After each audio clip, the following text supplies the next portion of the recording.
The rabbi sometimes has to assess a life and death situation, and the code of Jewish law gives the rabbi a protocol. The rabbi does not get to decide what he thinks is the medical or scientific reality. He must listen to the doctors. Any MD or PhD who comes forward with credentials, with scientific or medical training, with years of experience, and with scholarly publications is given a voice, even if his is a minority opinion, even if he's going against a great wave of colleagues. The code of Jewish law obligates the rabbi to listen to that doctor's opinion, because the Talmud, which is the source of the Jewish law, values wisdom over popularity. Wisdom is not the exclusive heritage of any one group. One must accept the truth from whomsoever speaks it.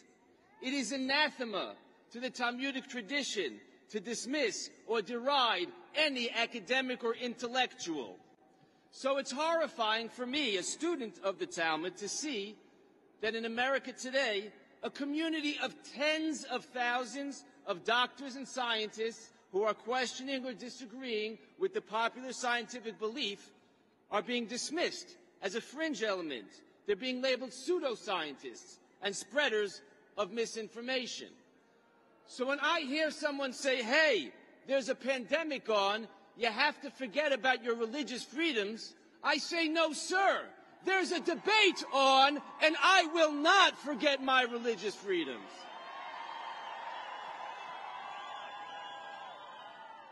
The Code of Jewish Law also rules that in matters of health, we must err on the side of caution.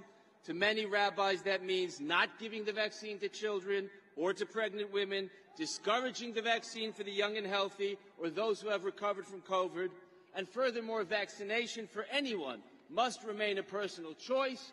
Employers, heads of schools, and the keepers of any public place may not coerce others to vaccinate with the threat of barring them or banishing them. But when rabbis give forth that ruling, they're oftentimes labeled anti-vaxxers.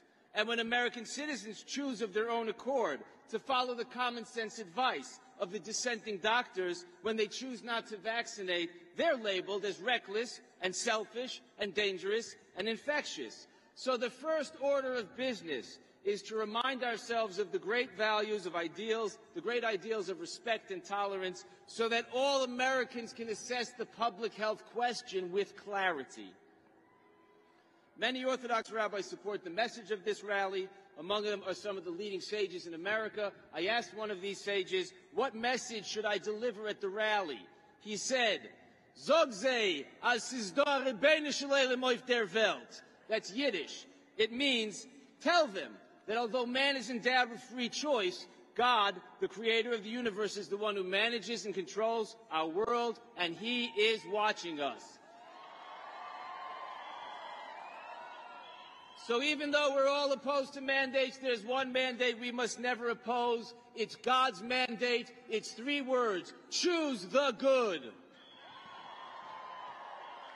God tells us this in the Torah, in the Bible, but it's a mandate that transcends religion. It applies equally to members of all faiths. It applies to the great global community of the unaffiliated faithful, and it even applies to those who choose not to believe in God at all. To that third group, God says, with his benevolence and patience, my dear children, you may not believe in me, but I believe in you, that you will do what is right by each other, that you will choose the good, and that you will be good people. Marginalization of academics is bad. Vilification of fellow citizens is bad. Supporting policies of segregation and discrimination is bad. And the suppression of dissent in any public matter is really bad. Many of our elected officials are worthy and hardworking, but they're human. They may make bad choices. When that happens in a government of the people and by the people, it's the sacred duty and obligation of the American people to set them straight and choose the good. Does the vaccine prevent transmission? We've heard today that it doesn't. If you help coerce your neighbor to vaccinate, are you safer? Do not assault your neighbor's dignity and personal liberties and religious freedom in the name of public health when there is no scientific unanimity that you are indeed helping the public health. Go with what you know. Choose the good. And I can tell you, God will bless and protect all Americans who follow his mandate and who choose the good. Thank you.